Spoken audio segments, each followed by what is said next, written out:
नमस्कार साथियों, स्वागत है आपका सोलंकी हॉस्पिटल आगरा में।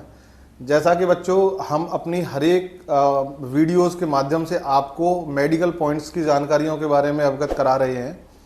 तो एक मेडिकल पॉइंट जो सबसे ज़्यादा बच्चों की क्वेरी जिसके ऊपर आ रही हैं वो है वेरिकोज वेन।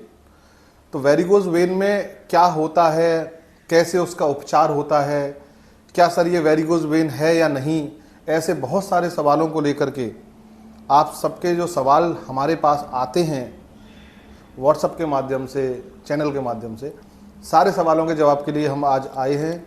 हमारे एक्सपर्ट टीम के एक हिस्सा, उनसे आपको मिलाते हैं और जानते हैं उन सारे पॉइंट्स के बारे में कि उनका कैसे रोकथाम कर सकते हैं, क्या उसका उपचार है और क्या नहीं। आइए जानते हैं। कैसे हैं डॉक्टर साहब आप? Thank you, thanks for having me on your channel. जी, मैं डॉक्टर संकेत गुप्ता। मैं आपकी जो भी क्वेरी हैं जो बच्चों की आई, जिसने आपने मेरे को अप्रोच किया है, उन सब की समस्याओं का समाधान करने आए, जिससे आसानी से उनको समझ पाइए। जी सर। डॉक्टर साहब, हमारे बच्चे जो तैयारियों में जुटे हुए हैं, अपना रिटन एग्ज़ाम के बाद फिजिकल करते हैं और फिजिकल के बाद एक मेडिकल में उनको मेडिकल पॉइंट्स की क्वेरी आती है, जैसे कि एक वेरिकोज वेन है।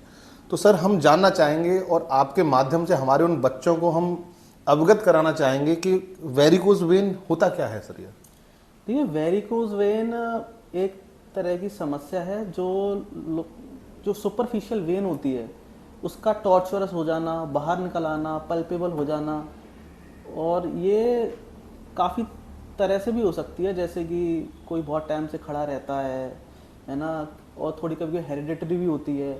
कॉपर की कुछ केस में कॉपर की डेफिशिएंसी से भी हो जाती है। तो सर, ये हमारे जो बच्चे होते हैं, क्या ये जैसे रनिंग करने जाते हैं, इनको लंबे टाइम तक रनिंग करनी होती है, क्या ये भी कुछ कारण इसमें होता है? बिल्कुल हो सकता है।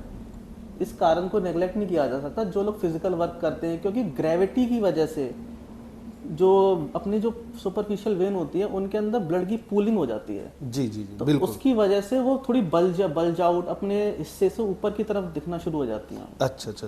तो डॉक्टर साहब, कुछ बच्चे लॉन्ग सिटिंग के लिए जैसे लाइब्रेरी वगैरह बच्चे हमारे ज्वाइन रखते हैं, या लंबे पैर लटका करके बहुत सारे देर तक बैठे रहते हैं उसमें, तो क्या ये भी एक कारण? हाँ, बिल्कुल बिल्कुल। जहाँ पर भी है ना ग्रेविटी का इफेक्ट पड़ेगा ब्लड, क्योंकि जो वेन है हमारी, उसके अंदर है ना मस्कुलर जो लेयर होती है बहुत कम होती है जी।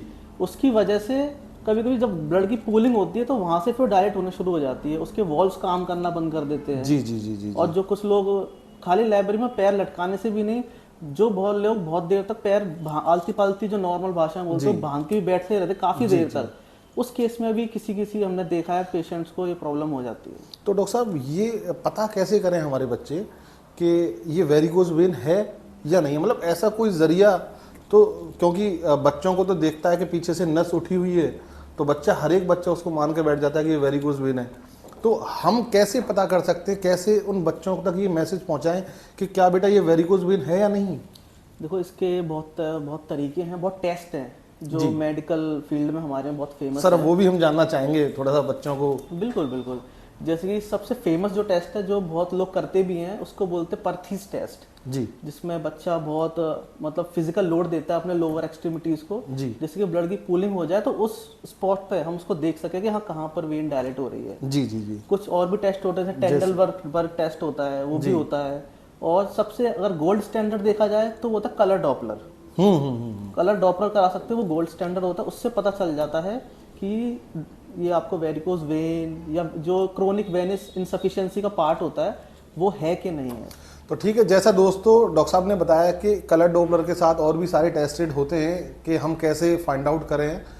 तो सर, ऐसे ही ये वेरिकोज वेन, क्या इनके कुछ टाइप्स भी होते हैं क्या? हाँ, इनके वेरिकोज वेन खुद एक टाइप है क्रोनिक वेनस इनसफिशिएंसी का। जी जी जी। लेकिन जो वेरिकोज वेन है उसके अंदर ग्रेडिंग, ऐसा हम क्लिनिकल ग्रेडिंग बोल देते हैं, ग्रेड 0, ग्रेड 1, ऐसे ग्रेड 3 तक इस टाइप से ग्रेडिंग हो जाती है। अच्छा सर, इसके क्या क्या ऐसे ट्रीटमेंट्स होते हैं जो हम कर सकते हैं हमारे बच्चे?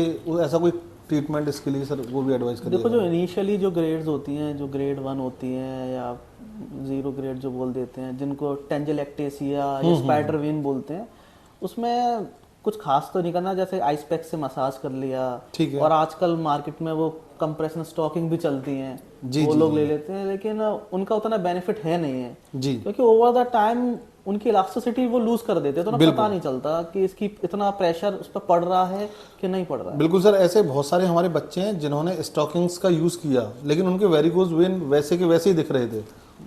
तो सर ऐसा क्या कि मतलब स्टॉकिंग्स के बाद भी उन्हें कुछ ज़्यादा बेनिफिट नहीं हुआ था बच्चों को? क्योंकि स्टॉकिंग वो इलास्टिसिटी के प्रिंसिपल पे बेस्ड होता है। जी तो जब उसको पहनते हैं या कुछ वॉक करते हैं, कोई फिजिकल काम भी कर लेते हैं, तो अपनी प्रॉपर्टी वो लूज कर देती है स्टॉकिंग जी जो है। तो सर उसके लिए क्या करें फिर वो? उसके लिए उससे अच्छा जो मेरे ओपिनियन में है वो है कि आप जो क्रैप बैंडेज आती हैं आजकल, जी बिल्कुल बिल्कुल। उसको आप है ना रोल ऑन करो अपने एक्सट्रीमिटीज को, या अफेक्टेड एरिया जहाँ पर, जिससे कि है ना उसको आप मैनुअली टाइट लूज कर सकते हो। उसके बाद आपके पास इतनी अथॉरिटी होती है कि आप उसको अपने अकॉर्डिंग मैनेज कर पाओ। जी तो सर और भी कोई ऐसा इसका कोई ट्रीटमेंट होता है? हाँ, इसके देखो मेडिकल ट्रीटमेंट होते हैं, जैसे कि फोम स्क्लेरोथेरेपी सुना होगा आपने। जी बिल्कुल, स्क्लेरोथेरेपी। एक उससे थोड़ा और एडवांस होता है रेडियो, जो लेजर बोल देते हैं आजकल, लेकिन वो रेडियो एब्लेशन टेक्निक होती है, जी जी उसके थ्रू भी इसका ट्रीटमेंट किया जाता है। तो सर फोम स्क्लेरोथेरेपी या लेजर, दोनों में से बच्चों के लिए कौन सा बेहतर है आपके हिसाब से? देखिए ऐसा है कि जो फोम स्क्लेरोथेरेपी है उसकी कुछ एडवांटेजेस हैं रेडियो जो लेजर है उसके ऊपर। जैसे कि एक तो है ना उसमें कभी कभी थोड़े मार्क रहने का इशू रहता है लेजर के थ्रू जी। और है ना वो थोड़ी एक्सपेंसिव भी होती है। जी सर, कॉस्टली तो काफी रहती और है। उसमें थोड़ा सा टाइम भी लगता है पेशेंट को वापस से जाने में, लाइक 1-2 दिन का टाइम भी लग जाता है।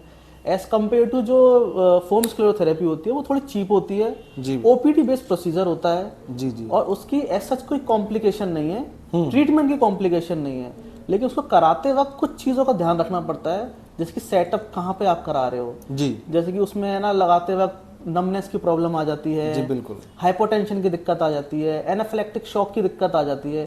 तो इस चीज़ का ध्यान रहना चाहिए कि वो है ना काफ़ी सूटेबल एनवायरनमेंट में हो, है ना एक्सपर्ट की गाइडेंस में हो, वो ज़्यादा बेस्ट है बच्चों के लिए। जी तो सर ने हमें एक एक करके वेरिकोज वेन के सारे पॉइंट्स को फाइंड आउट किया है कि कैसे वेरिकोज वेन होता है, क्या उसका ट्रीटमेंट है, क्या उसके लिए सर क्या हम कर सकते हैं उसके बेहतर, अपने स्क्लेरोथेरेपी कराएं या लेज़र कराएं। तो ऐसे बहुत सारे पॉइंट्स जो हमारे बच्चों के आ रहे थे वो सर ने एक एक करके उनको दूर किया है। तो सर से हम बस यही चाहेंगे कि सर एक फाइनल क्या एडवाइस हमारे उन बच्चों को देना चाहेंगे कि जो बच्चे तैयारी कर रहे हैं, मेनली ये वीडियोस तो उन्हीं के लिए है, तो क्या सलाह, क्या एडवाइस हमारे वो बच्चे के लिए आपकी रहेगी सर कि कैसे बच्चे इस चीज़ से छुटकारा पाएं? देखिए जिन किसी बच्चों को इस तरह की समस्या है, ये बहुत बेसिक है, बहुत कॉमन हो गया आजकल की लाइफस्टाइल के अंदर कि वेरिकोज वेन हो जाना, और उसकी वजह से किसी बच्चे का ड्रीम पूरा ना हो पाना, ये बहुत दुख की बात है।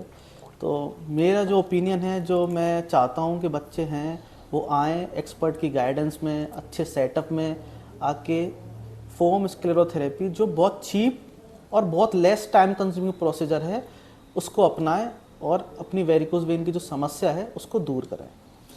तो ठीक है सर, बहुत बहुत धन्यवाद सर, आपने अपना कीमती समय में से हमारे बच्चों के लिए सर एक टाइम निकाला और उन्हें बेहतर सलाह भी दी। तो दोस्तों, प्यारे बच्चों, जो भी मेडिकल पॉइंट से रिलेटेड कोई और भी पॉइंट्स में किसी बच्चे को अगर क्वेरी है तो हम ऐसे ही अपने एक्सपर्ट टीम के एक एक मेंबर से आपको धीरे धीरे वीडियो के माध्यम से लाएंगे। और दोस्तों, अगर ऐसे कोई भी पॉइंट्स को लेकर के किसी बच्चे को प्रॉब्लम है तो वो मिल सकता है, सोलंकी हॉस्पिटल आगरा में है, और आपके बेहतर भविष्य के लिए यहाँ पर एक्सपर्ट टीम के साथ बहुत अच्छे से आपको ट्रीट किया जाएगा। और ऐसी शुभकामना मेरे सभी बच्चों को। धन्यवाद। जय हिंद साथियों।